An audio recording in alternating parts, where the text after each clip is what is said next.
Hi guys, what is going on, and welcome back to another video on Conqueror's Blade. So it's just going to be a quick one today. I just wanted to run over the rune system, a little bit what's it about, a little bit some of my thoughts on it, and kind of how it works and how you can apply it to your character. So the rune system is something they've introduced in Season 7, and the runes you unlock in this season are going to be specific to this season. So at the end of this season, you're going to lose all these runes. Although they do say that this is a sort of mechanic they're intending to keep, so you can probably reasonably expect to, in Season 8, have a new type of rune system or, something similar.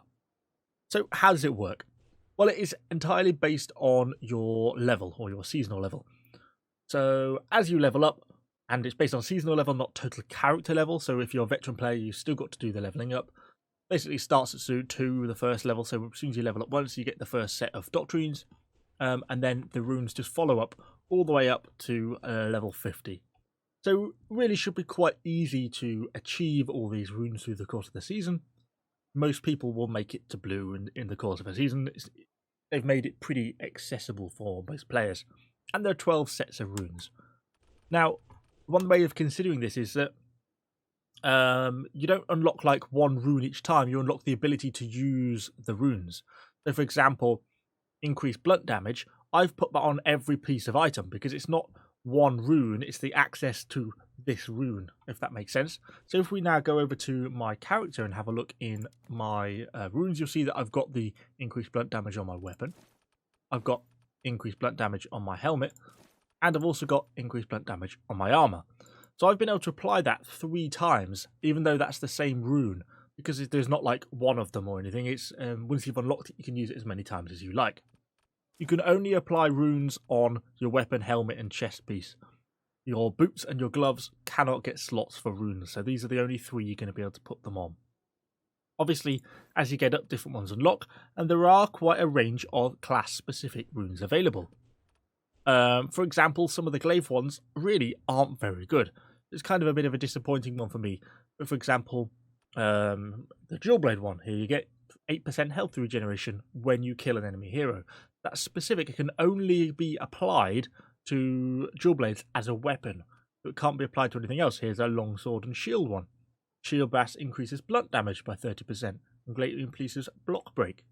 That's specific to that weapon type.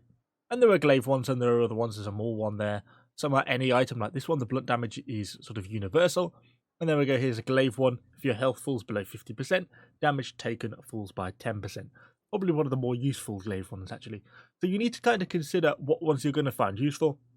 Some classes have all of them are really good, and some of them kind of all a little bit crap. And you also have to consider what's going to work for you. So for example, if we look at my Glaive, then the main thing, as I've always said about Glaive, is it's about blunt damage. That's really what makes it excel, because if we look at the skills, then the Breaker of Shields is all about blunt damage. It scales off blunt damage, and it scales heftily. 375% is a significant amount of blunt damage. And the Flying Reaper, 681% of your base blunt damage. So it scales hugely on the assumption that your blunt damage is very low. Then when you go over and start applying things like this 3 times, that's 40, 60, 40, 80, 120. Plus, I've got this lower one, which we may end up taking off later on, but I've not got all the runes unlocked yet. That means we're doing 55 per one, so I've got 165 extra blunt damage. That's far more than I'm getting off my crafted Glaive, which gets a plus 90. It's actually bumping up my damage of my skills very significantly. It's like a 20 or 30% damage increase. So it's actually quite an effective change. You do want to be making advantage of these runes. The final thing to comment on is Rune Power. So this is specific to each weapon, helmet or armor piece. It means you can have a maximum of 6 on these numbers basically. So I've got a 3, 4, 5, 6 here. But if you go down to my helmet, for example, I've got my increased hit points is 2, blunt damage is 2, and blunt damage there at 1. So that's obviously 5, so I have got a spare slot. So for example, I could upgrade this to one of these blue ones here. But I couldn't put an epic rune on there because that would take me to 7 rune power, and that would be too much for that class. I would have to take another rune off first for that to be viable. So hopefully that kind of explains a little bit how the rune system works. There's obviously a really large number of runes which you can actually get unlocked. As I say, some of them are weapon specific, but there's also quite a lot just for different equipment, so things like your helmets, and you've got to kind of work through what you want to achieve and what is specific to your class as well. And I can't obviously go through every possible combination because I don't know half of them, and I'd also be here all day, so don't want to make this into an epic video. Hopefully that kind of explains a little bit, at least how the mechanics work in the system. I sort of think it's a good idea.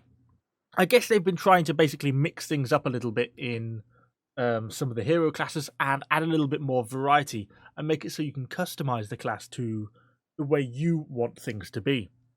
The only kind of downside to this is it's going to benefit some classes more than the others. For example, I think the Glaive kind of misses out a little bit on some of these abilities here, but I think it gains quite significantly on the fact of things like the blunt damage. For example, the poleaxe will be slashing damage for a lot of its abilities, but plus 40 slashing damage isn't going to make a significant difference. And that's because the percentage increase on damage, we'll perhaps just go and look at it in the skill and I can explain it better. If we go and have a look at a poleaxe, you'll see something like an ultimate Ref Justice is only 317% of your base slashing damage because the skill already assumes your base slashing damage is a lot higher. You know, and you compare that to 681% on the Glaive. So a 40 increase in blunt damage on the Glaive is far more significant than that 40 slashing increase on the poleaxe. And so that's why the blunt damage runes are benefiting the Glaive so much more than the slashing ones are benefiting the poleaxe. And hopefully that kind of makes sense as to why that is. So my point is that the runes balance some characters more than the others, and it's quite a hard one, I guess, for them to make that balance out. And it is going to change things quite a lot, I think, because there's some really quite effective ones. For example, I noticed the musket one, all normal shots are now scatter shot. Seems like quite a significant rune for them to unlock, so that's going to make quite a bit of difference, I think. But for example, for me, the Glaive one, Heat of Battle now reduces damage. I don't use Heat of Battle, and I'm probably not going to use Heat of Battle, so that makes very little difference to me. But anyway, hopefully that kind of gives you an overview of what the system's all about. If you've got any questions, do let me know in the comments down below. And of course, subscribe to the channel for a lot more Conqueror Blade content. Thanks for watching, guys, and I shall see you all on the next video.